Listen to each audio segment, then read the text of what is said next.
ko doon waxee ñuy dalal tey Hamidou Hann bokk ci secrétariat exécutif national bu APR ñu ngi lay nuyu di la ziar di la dalal jàmm ci Hann. maa ngi lay nuyu soxna Nata di nuyu mon ami Chérif Cheikh Tidiane ak monsieur Samb. jërëjëf Chérif ñu bàyyi la nga door waxtaan bi. waaw ñu daal ko ñëwoon na fi ci émission bi xaw naa yàgg nag boobu position jàngatkat la ñëwoon. oui politique diggante bi migré nga def politique. lu waral jaar boobu. waaw pour c'est vrai Chérif bi nga may invité fii bi ma fii mujj c'était le 20 septembre 2023 te newoon naa 2025 laa fi ñëwaat. donc là sur ce point au moins j'ai tenu parole. non politique voilà man dama ci yàgg di ci gëstu di ci bind ay articles ay téere def ci ay conférences. à un moment donné day laaj peut-être bu amee situation exceptionnelle bu am ci biir réew un mouvement fascisant jël réew bi. fascisant oui fascisant oui. c'est fort hein. jël réew mi peut-être dootul doy rek di bind di def ay conférences di waxtaan day peut-être que day laaj nga def benn bifurcation engagé wu nag ci politique bokk ci nga xam ne nii da nga leen di xeex pour ñu jëm fi jóge et ça dafa am suma xarit Moustapha Diakhaté dafa am lu muy wax lu am solo nee na Pastef dama leen di xeex ba ñu jóge fi wala xeex leen ba jóge fi. ci dynamique boobu laa nekk personnellement. waaw nga choisir dugg APR te parti bari nan pourquoi. waaw APR parce que bon déjà je me situe dans le champ de l'opposition républicaine donc képp ku ànd ak majorité présidentielle naturellement mënuma ànd ak ñoom mais dafa am aussi Chérif lu ñuy fàttaliku parce que souvent Jacques Pilan da ko doon wax benn communicant bu doon ànd ak Mitterrand mu ne opinion publique souvent li xew ci juróom-benn weer yi wuñ mujj rek ci lay bàyyi xelam peut-être que bu weesoo da koy fàtte mais dafa am lu fi xewoon parce que effectivement si c'est un mouvement fascisant dafa am ñu ko crédibiliser. dugal ko ci askan wi normaliser ko ànd ak ñoom def ay coalition ànd ak ñoom di gouverner les municipalités ainsi que les conseils départementaux ñooñu nag bokkoon ci nekk des partis classiques des partis républicains te je pense que bu ñuy xarab Pastef wala di leen critiquer wala di ñaawlu seen doxalin il faut aussi ñu bañ a aussi injuste c'est-à-dire ñi leen dugal ci nit ñi leen normaliser ñi ànd ak ñoom bay gouverner ak ñoom ba tey jii bi ñu paree day am lu ñu bëgg ñu sànni leen ñooñu aussi il faut que ñu joxoñ leen parce que am lu fi xew lu bari ñuy saaga par exemple Ousmane Sonko dafa taxaw de Macky Sall buggul joolaay nga gis ñi mu àndaloon yeewu askan wi di ko normaliser ñu xëy def appel à l'insurrection ñi mu àndaloon yeewu askan wi di ko normaliser donc mu nekk parti yu bari yoo xam ne ni parce que dañoo contre nit wala contre parti et ils en ont le droit nit mën nga ne ànduma ak Macky Sall ànduma ak Benno ça moi je suis fondamentalement démocrate il n'y a aucun problème là-dessus mais républicain démocrate dafay jomb dafay alliance ak mouvement fascisant. mais loolu rek tax nga méngale leen ak ay fascistes. waaw bari na mandarga yi wane ne ay fascistes la bi ci njëkk. mooy li symboliser fascisme mooy l'antiparlementarisme. dans le désordre antiparlementarisme mooy buggul maanaam ñuy pencu ndaw réew mi comme ni ñu koy waxee Assemblée nationale nit ñi am fay débat démocratique te boo leen fàttalikoo le 12 septembre 2022 assemblée bi gendarmerie moo tax ñu mën ko installer. ñi yéeg ci kaw table yi damm micro yi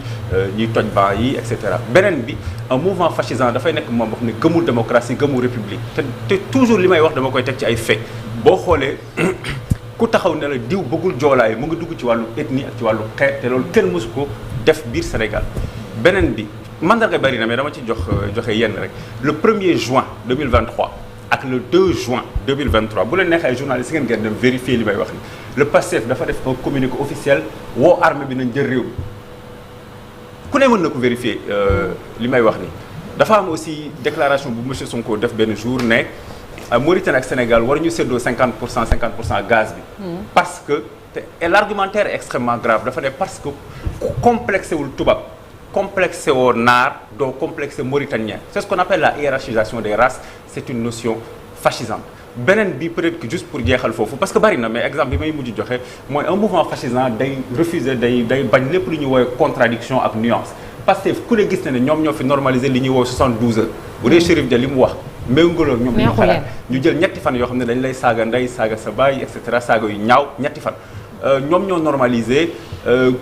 dem ne léegi nañuy dem jël ay cocktail molotov di ko taal di taal kër nit ñi et cetera loolu tout ça boo ko méngalee ce sont ces hommes que les Sénégalais ont choisi. mais évidemment Cheikh Tidiane je le répète je suis fondamentalement un démocrate le parti nazi le parti national socialiste dañ ko fal démocratiquement le pouvoir de Mussolini nga xam ne quasiment foofu le fascisme jógee dañu defoon ce qu'on appelle la marche des chemises noires à l'époque ñu ñëw mu nekk comme li ñoom li ñu fi bëggoon def les chemins de la liberté xaw ma lan mujj ci finalement traduction démocratique gis nga réew da nga koy nangul sa trajectoire un peuple le peuple a toujours raison, certains disent. Moi je dis peut-être que le peuple a le droit de se tromper mais gis nga ñi faloon Hitler ñoom ñoo taxaw xëy na xeex ak ñoom ak guerre bi ba ñu jóge fi ñi faloon Mussolini ñoom ñoo xeex ak ñoom xëy na ba ñu jóge fi te boo xoolee tey jii en France qui est un pays démocratique dëkk boo xam ne nii peut-être am na histoire bu mag parce que Sénégal 60 ans la boo xoolee dëkk bu mel ni France am na 3 siècles mais tey jii ki nga xam ne ñoom la citoyen gën a jox bopp c'est un mouvement boo xam ne ni c'est un mouvement d'extrême droite mais mu ngi juddu ci des gens qui ont combattu avec les nazis, avec Hitler, des gens qui ont torturé des Algériens lors de la guerre d'Algérie, notamment Jean-Marie Le Pen. Donc démocratie da nga koy nangu li am solo nag mooy boo koy xeex aussi doo bëgg comme ñu naan mandat du yegg coup d'état comme ñoom ni ñu ko doon defee parce que bi coup d'état amee Mali Burkina gisoon nañu ay militants de Pastef sur les réseaux di xas di xarab di saaga armée sénégalaise naan dañu war a def ni seen frère d'armes yi nekk Burkina yi mouvement boobu ñoom lañu fal démocratiquement da nga koy nangu mais après aussi li am solo mooy yow nga xeex leen démocratiquement ba ci urne yi ñu ñëwee urne yi jëlee leen maintenant en parlant de propos désobligeants wala ay peut-être bañ a nangu démocratie gis nañu ba fi président Macky Sall nekkee woon moom dañoo wax ni carrément dictature lañ nekkoon di dund jamono jooju et puis premier ministre moom nee na saagakat yi bokkuñu ci ñoom wax na itam assemblée nationale ni dootuñu permettre ci kenn muy wax yooyu noonu je pense que yooyu ñu ngi ko jëm xanaa on ne peut pas être amnésique à ce point bay mën a jàkkaar ni peut-être sénégalais yi li amoon na fii li amatu fi qu'est-ce qui a changé entre temps lan moo waaw lu bari changé wul et puis moi même si je suis dans une opposition républicaine et radicale je suis aussi quelqu'un de très responsable Pastef c'est effectivement un mouvement fasciste c'est le seul mouvement fascisant au Sénégal mais ñeneen ñi aussi ñii politique fii am nañ ku ci nekk say jafe-jafe parce que encore une fois boo fekkoon ba Pastef commencé saaga ñañu àndaloon ca Yewwi ak front yi ñu doon front pour la démocratie je sais pas à l'époque nee nañ non lii du yoon lii duñ ko nangu bi Ousmane Sonko ne Adji Sarr madame Adji Sarr dangin la bu fekkee ñamu àndaloon publiquement génn nañ yéen a ngi wax waxi féministe ak ma sœur Rabi tout de suite bi fekkee ñamu àndaloon génn nañ à l'époque ne wax ju ñaaw la bu fekkee ba mu ne Macky Sall bëggul joolaay bëggul les Casamançais ñamu àndaloon parce que aussi il faut toujours njëkkee foofu pas l'opposition wala waa Benno à l'époque mais ñamu àndaloon d'abord bu fekkoon génn nañu ne ko non wax ji dafa ñaaw wax ji il faut présenter ses excuses et cetera xëy na dootu ko defar wax ju ñaaw nag installé wu na ci politique mais du rek Sénégal Donald Trump aujourd'hui dirige la première puissance fu mu yeewu mu ngi saaga nit ñi d'ailleurs dem na ba xas président d'un pays démocratique mooy démocratiquement élu mooy président ukrainien bi dugal ko bureau moom ak J.D. Vance son vice-président ñu koy xas li ko indi nag xëy na cause yi dafa bari duñ ci mën a sori lépp mais on a vu aussi des militants de l'APR aussi yu saaga wax ju ñaaw waxu xeet ñu rawal leen jox leen ay passeport diplomatique aussi qui s'affiche avec Macky Sall di ko interview aussi man loolu duma ko loolu man képp kuy saaga man saaga duma ko rafetlu ak saaga fu mu mënti bokk duma ko rafetlu parce que je considère que c'est pas civilisé et que saaga aussi c'est l'argument des faibles koo xam ne amul argument wala amul yar et puis gis nga soxna naata dama ko doon wax benn un grand leader politique fii Sénégal duma ko tudd dama dem këram ñuy waxtaan ma ne ko da ngeen am boobu à l'époque daaw jéeg la woon boobu man commencé woon politique ma ne ko da ngeen am responsabilité ci ndaw ñi et ça je parle à toute la classe politique notamment au Pastef mi nga xam ne moom mooy jiite parce que qu'on le veuille ou pas ñoom ñoo yor réew mi et puis ndaw yi bokk nañ ci ñi leen jox bopp dooleel leen fal leen dañu am responsabilité ci ndaw ñi ndaw booy politique da nga am ñetti responsabilité ci moom da nga koy jàngal boo ko mënta jàngal nga boole ko ku ko jàngal boo ko mënta boole ko jàngal nga ne ko mu jàngi ndaw yi ñu jël di leen dofloo di leen def ay saagakat di leen jox internet di leen jox correction ñuy saaga nit ñi c'est inacceptable et c'est de l'irresponsabilité tey jii kii politique ñii politique nekk leader gën fi fës gisoo kenn doomam yor téléphone di saaga donc doomu jàmbur yi lañ jël notamment les enfants des quartiers populaires et man ça me touche personnellement parce que je viens de ces quartiers là ñooñu lañ jël bëgg leen def ay dof bëgg leen dofloo di leen saagaloo di leen xasloo nit ñi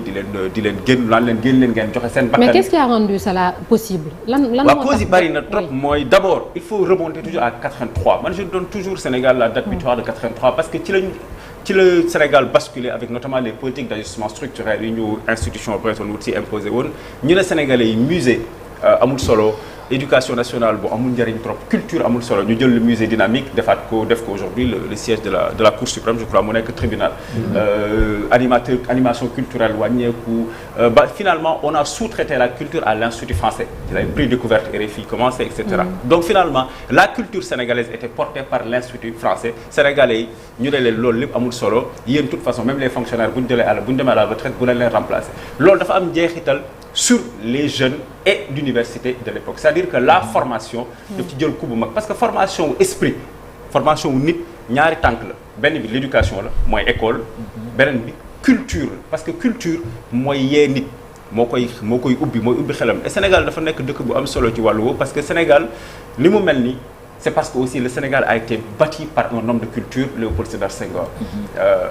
nekk un poète un écrivain un grand penseur qui a atteint l'universel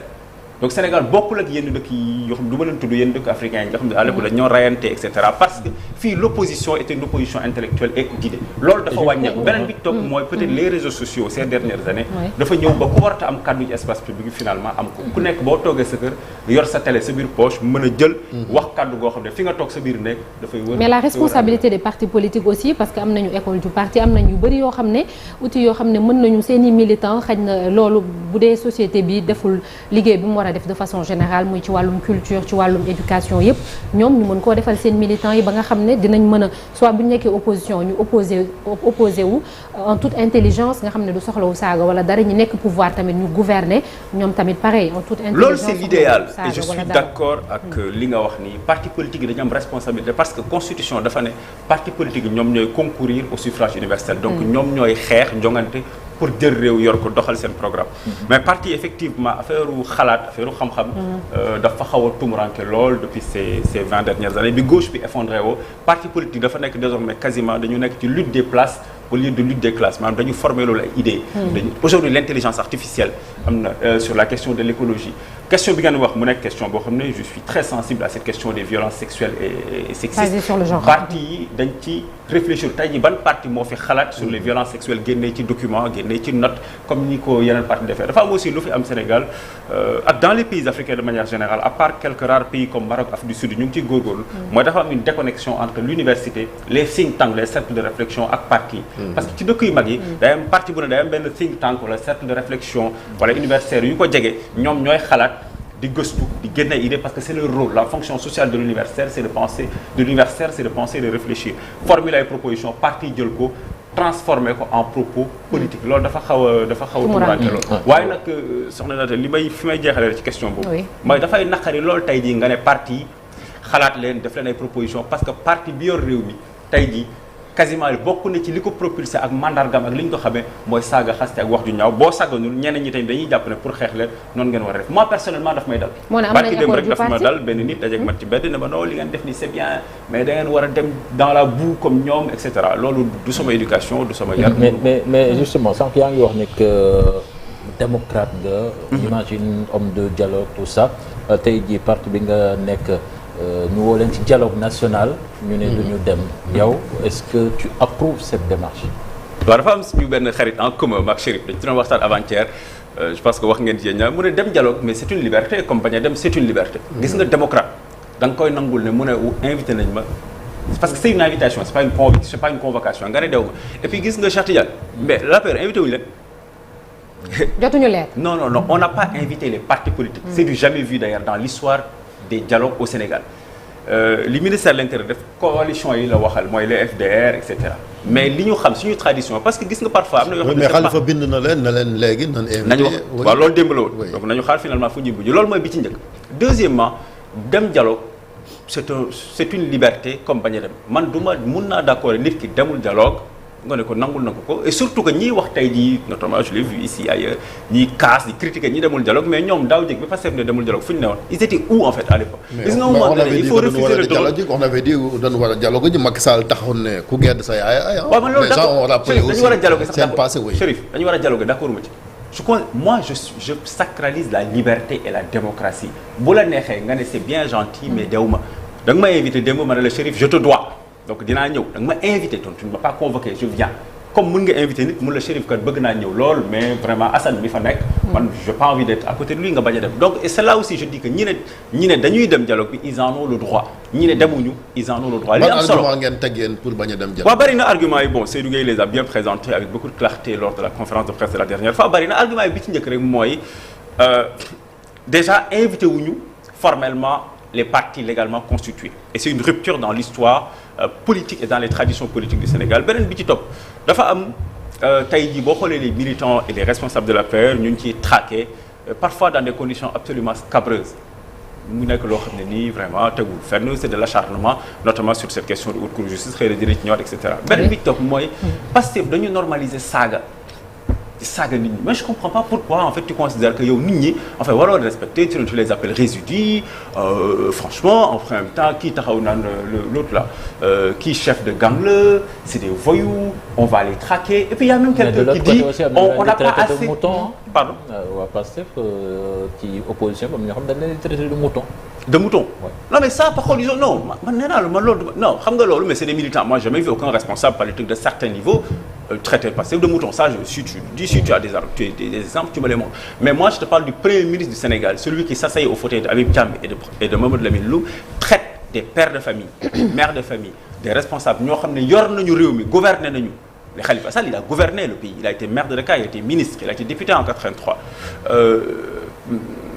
Sidiki Kaba il a été premier ministre du Sénégal c'est un homme absolument respectable ñaar ñoo laaj Aïssata Tall Sall c'est une dame respectable partout nga taxaw naan leen résidu fi ma ko tegoon mooy ñàkk déggu tubaab ak de l'ignorance parce que quand on est ignorant on est audacieux de toutes les façons loolu en plus l'autre qui traite les gens de chefs de gang moi je considère que tout ça ne participe pas d'un climat serein beneen bi nag c'est un argument que j'ai toujours moi personnellement porté et ça m'engage ça n'engage pas la paix moi je considère que dans une démocratie la majorité gouverne l'opposition s'oppose et les urnes sont là pour trancher les conflits et les divergences d'opposition et de positionnement que les partis politiques ont. Et puis tu sais, dernière chose, pour moi un pays, un système politique qui a élu Bassirou Faye, pour moi est puissant et robuste et n'a pas besoin de mais des na ba léegi dem wax naa ko fii système politique bi combien de personnes quand même ñoo décédé laataa ñuy élire Bassirou Diomaye Faye donc te ci problème système politique la mais déjà ça ba ñu indi parrainage bi ñu ko fi indi rek gars yi manifester nañ ñi tëj nañ leen kaso am na ci yoo xam ne tamit bu ñu leen éliminer problème am donc loolu c'est à performer ñu performer ba nit dootul deeti ndaxte dina jëm ci élection. Pour moi ça c'est pas un problème de système politique parce que le système politique c'est des structures, des textes, des lois, des décrets, des arrêtés qui ont été mis en place. Pour moi ce sont les turpitudes des politiciens moo tax dee yooyu wala conflit yooyu dem dama lay jox benn exemple dafa am ñu déposer seen parrainage ñu ne amuñu parrainage une dame qui a été premier ministre Sénégal taxaw ne conseil constitutionnel dañu sàcc samay parrainage c'est le mot qu'elle a utilisé c'est de l'irresponsabilité personnelle pour man le problème ce n'est pas un problème de système parce que pour man un pays où un gars qui était en prison est sorti 10 jours après ñu fal ko une semaine après ñoo xam ne presse sénégalais yi mu naan ñu ci bari xamuñu ko woon mu falu c'est un système puissant un système parfait n'existe pas et c'est l'irresponsabilité des politiciens yi yónni xale yi encore une fois comme li ma doon wax sax na leen wàcc leen ci tali bi pour des questions de confort personnel wala des questions de sama ndigg day metti graisse ou yeewu je ne sais pas quoi tu envoies les jeunes les enfants de quelqu'un à la mort pour moi ce système n'a pas de problème le problème se situe auprès de nous qui faisons la politique c'est nous qui devons faire preuve de davantage de responsabilité. Alors difficulté yi ci wàllu yoon yi yenn responsable APR yi am ndax loolu mënut a fragiliser parti bi jamono ji.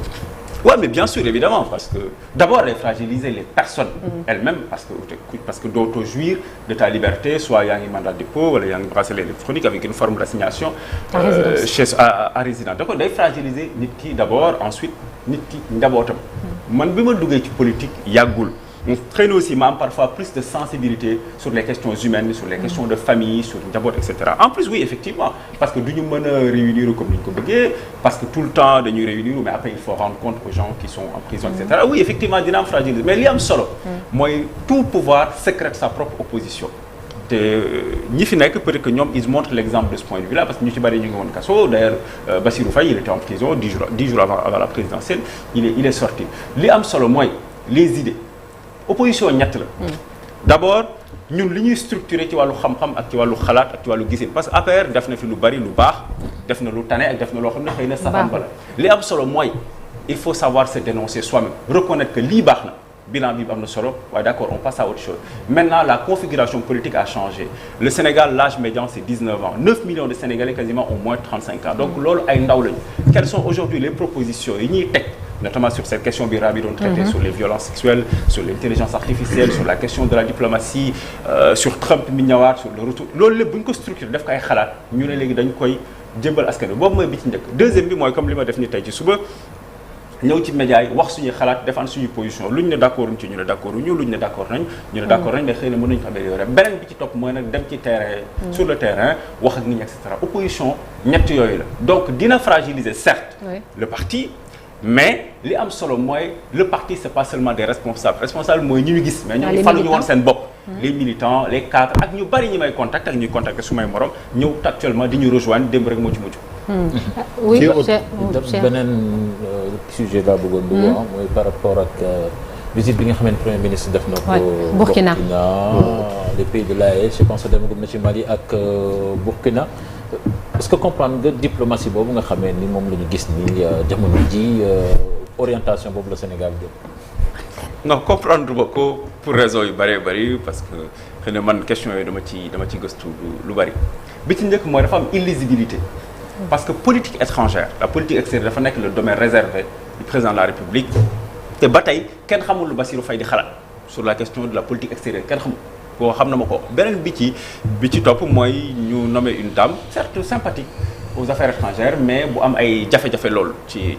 wàllug mission bi beneen ñu am un premier ministre ku ñëw qui est quelqu'un d'incompétent et en plus d'être encombrant di encombrer di buux di jël yoo xam ne du ay prérogative am dem na fi Rwanda pour l'inauguration enfin l'investiture du Kagame ñu doon xeex 3e mandat sont allés là-bas pour un 5e mandat de Paul Kagame élu à 99% je crois après dem fi Mali Choguel Maïga premier ministre Mali taxaw di saaga Sénégal ci kanamam ne le Sénégal est une démocratie de façade Sénégal du vraie démocratie te xas Sénégal premier ministre jëkkatiwul amul lu mu ci wax tey ji mu demaat fële boobu mooy donc l'illisibilité beneen bi mooy il faut faire très attention et moi je dis toujours loolu laa wax sànq quand on est audacieux quand on est ignorant on est audacieux Ousmane Sonko est ignorant et l'infertilité intellectuelle d'Ousmane Sonko constitue finalement un danger pour le Sénégal ainsi que la souveraineté nationale. parce que sa façon de faire baal ma sa démarche bu fekkoonte ni neexul wala agréé wul président de la République kon xañ na jëlee woon na ko fi bu yàgg c'est parce que peut-être que ni muy def ni ànd na ci ak moom. c'est là le problème mais xam nga loolu c'est leur politique c'est leur cuisine interne ñoom ñaar vraiment ñoom li ñuy doxalee seen parti. non c'est pas interne parce que au plan institutionnel ñu ngi jëm ci renforcer les pouvoirs du premier ministre déjà may loolu mën naa ci ñëw ba boobu peut-être ma tontu sur la question beneen bi mooy dafa am lu xew lan moo xew Burkina dafa am ku def coup d'état jël réew mi ñu jël nit ñi di leen boom di leen tëj nga gis ki fa nekkoon ministre des affaires étrangères Abdoulaye Sékou Ouédraogo am critique bu mu def am plus de 70 ans ñu jox ko ngànnaay yóbbu ko ci front bi pour yar ko nee nañ ñu yóbbu ay nit volontairement de force di sànq ay nit tey ji suñu xarit Guy Hervé Cam nga xam ne avocat Ousmane Sonko la dañ ko jël yóbbu ko kenn xamul fu mu nekk bi fa Bassirou Faye demee ñu génnee ko bi mu ñibbisee ñu dugalaat encore une fois tenu au secret ba léegi ay mbokkam xam nañ fa ñu ne man weer ci passé bind naa ko bataaxal jot na ko jabaram aussi jot na ko ma gis premier ministre Sénégal boobu nekkoon avocat dem fa amul benn kàddu gu mu yëkkati ci moom loolu nag li am solo mooy Ousmane Sonko s'est mis du côté des dictatures et des putschistes nous man personnellement peut-être les démocrates les républicains yi nekk Sénégal nañu xalaat le peuple du Burkina Faso qui souffre amuñu courant amuñu ndox amuñu lekk ba pare ñu am nekk un régime boo xam ne mu leen di boobu ba pare jël seeni ressources di ko jox Russie pour mu leen di jaay ay mercenaires pour ñuy protéger nekk constituer la garde prétorienne de Ibrahima Traoré gis nga un démocrate s'honore d'être du côté des démocraties moi je suis pas naïf et moi j'ai été diplomate réew ñëpp ngay waxal certes mais Sénégal fi mu toll ci trajectoire fi mu toll ci yoon ak aussi comportement yi Ibrahima Traoré am notamment avec suñu allié mu niveau de l'UEMOA ak la CEDEAO muy la Côte d'Ivoire Sénégal war na tey ci moom tuuti ñun benn cadre la ñu war am pour le Burkina ne ko mandat bi nga jël sa bopp daggal ko sa bopp juróomi at kenn falu la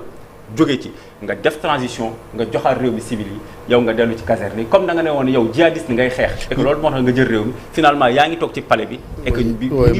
c'est pas une façon de réconcilier peut-être Sénégal ak réew AES yi nga xam ne amoon na peut-être ay friction depuis ba ñu génnee ci CEDEAO sanctions yi ñeen tegee woon voilà ci yéen seen régime aussi mooy l'ancien président Macky Sall est allé trop loin parce que wax nañ fi déclarer la guerre au Niger embargo au Mali loolu aussi quand même c'était des erreurs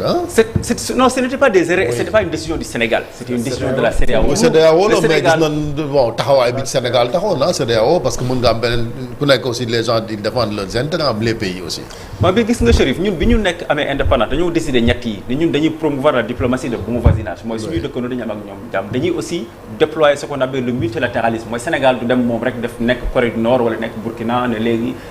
dagg naa samay relation ak ñëpp dañu nekk une instance communautaire te CEDEAO c'est 300 millions d'habitants et d'ailleurs en Afrique c'est la communauté économique régionale bi gën a développée bi gën a am doole léegi CEDEAO décidé loolu li am solo ñun suñu diggante pour man dañu war a am ay frictions ak des putschistes c'est normal il faut l'assumer on doit avoir des frictions avec des putschistes avec des gens qui tuent leur peuple et qui les bâillonnent li am solo mooy dans le cadre de la CEDEAO et dans le cadre de l'UEMOA ñu teg ay pressions yu 10 et 10 Tchani Abdourahmane Tchani Ibrahima Traoré ak Assimi Goïta pour ñu delloo réew mi civil bu fekkee ñoom dañu bëgg a nekk candidat ñu summi seen i traits yi def campagne bu leen peuple bi wóoloo comme ni ñu koy waxee mu fal leen. comme Gabon. Voilà très bien merci. question bu ma intéressé la question internationale mais comme gars yi posé nañu ko surtout dama bëggoon ñëwaat tuuti si le cas Macky Sall diggante Macky Sall ak Ousmane Sonko ak Diomaye vraiment. mënuñu def benn système rivalité wala jonge wujjante boo xam ni dafa presque normal pratiquement c'est très violent généralement gis nañ fii temps yi passé benn tentative de mise en accusation du président Macky Sall avec Guy Marius Sagna et tout est-ce que xalaatoo ni au niveau du Pastef ñu ngi viser 2029 pour que Macky Sall bañ nekk certainement leur adversaire principal. En général de Gaulle dafa doon wax ne un homme politique pense à la prochaine génération mooy liggéey bàyyi fi des infrastructures bàyyi fi TER bàyyi fi BRT bàyyi fi des centrales passer de 500 à 2000 mégawatts en 12 ans ci électricité loolu mooy penser à la prochaine génération mais bu fekkee dañ la fal dafa koo sax at ngay xalaat effectivement 2029 loolu mooy wane ne tu es un petit politicien léegi nag li am solo pour revenir concrètement sur la proposition de Guy Marius Sagna pour man liirul texte yi texte Sénégal liirul constitution liirul le code de transparence liirul quoi la LOLF et cetera parce que Macky Sall yoonam newul ci loi de finances le ministre des finances xam naa ne xëy na xam nga ko c'est l'ordonnateur principal des recettes des dépenses et des comptes spéciaux du trésor pour man c'est de l'enfantillage et le Sénégal situation bi mu toll sous-région bi mu toll mérite mieux que ces enfantillages là. sëñ Cheikh sànq yaa ngi doon wax ci haute cour de justice bi non. non Chérif. waaw haute cour de justice ak pouvoir premier ministre bi parce que le président veut un premier ministre fort. ñu jëm quand même ci ay réformes institutionnelles on a entendu même ki nga xamante ne quand même mooy conseiller juridique du président. waaw le professeur Sidi Alpha. Ndiaye qui est largement revenu sur cet aspect là mooy attente yi. kon loolu xanaa bu amee dina leen gën a métti yéen ñu ngi jàpp ni kon Sonko est encombrant. Ah non parce que pour man quelqu'un d'incompétent fi mu nekk nii rek il a mis le pays en danger avec ses déclarations de septembre 2024 bi muy sosal état du Sénégal naan day makki ay chiffres effectivement bu ñu ko dollee ay pouvoir day gën a diis ci moom parce que amul xam-xam mais li am solo c'est pas ça là c'est même ça relève du détail li am solo mooy on ne peut pas faire des réformes constitutionnelles lu am solo changer presque la nature du régime sénégalais pour le confort de quelqu'un loolu pour man amul solo Sénégal dafa am texte yi nu mu lamboo nu ñu ko tëddee te Sénégal tey jii ces urgences c'est la question des droits des femmes c'est la question des jeunes l'emploi des jeunes la question de la sécurité notamment parce que keroog boo lire rapport bu am solo bi Bakary Samb def mu ngi naan am na attaque yu am Mali à 35 kilomètres de Bakel à 35 kilomètres de Bakel pour man ces questions là yu am solo la yoo xam ne war nañ ci mën a peut-être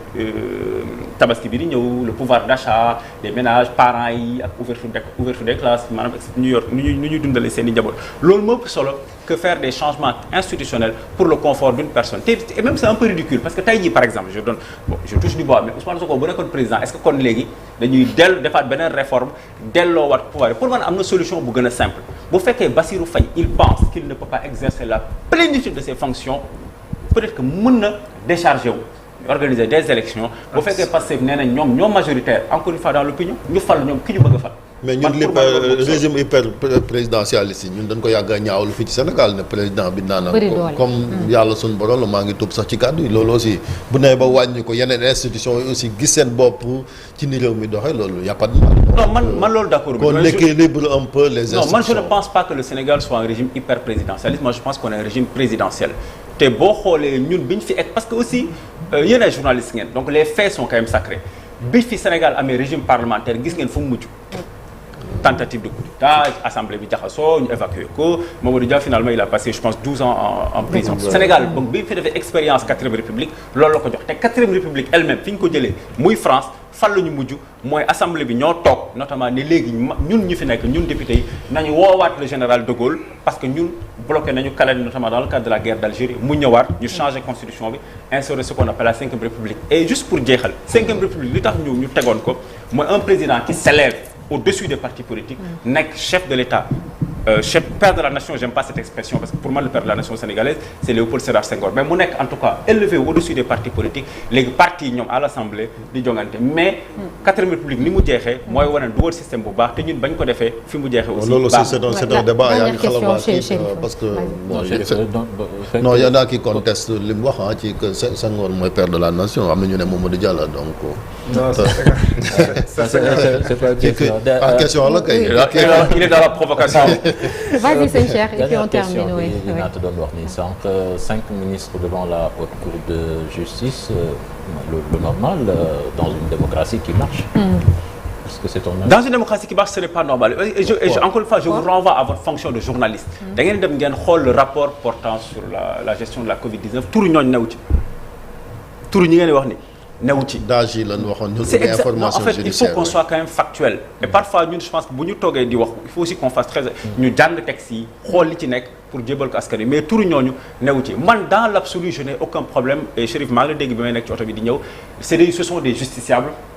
Ils ont effectivement ce qu'on appelle un privilège, mais ce sont des justiciables parce que ay citoyens. Et la promesse initiale voire fatale de la République, c'est l'égalité de tous les citoyens et la soumission de tous les citoyens à la loi et au droit. Donc loolu aw ma ci benn problème. Sauf que ni ñu ko defee, ça relève plus de l'acharnement plus qu'autre chose. Et tout dernier exemple, dafa am ñu nekkoon ak Benno. Man newu moon ak Benno.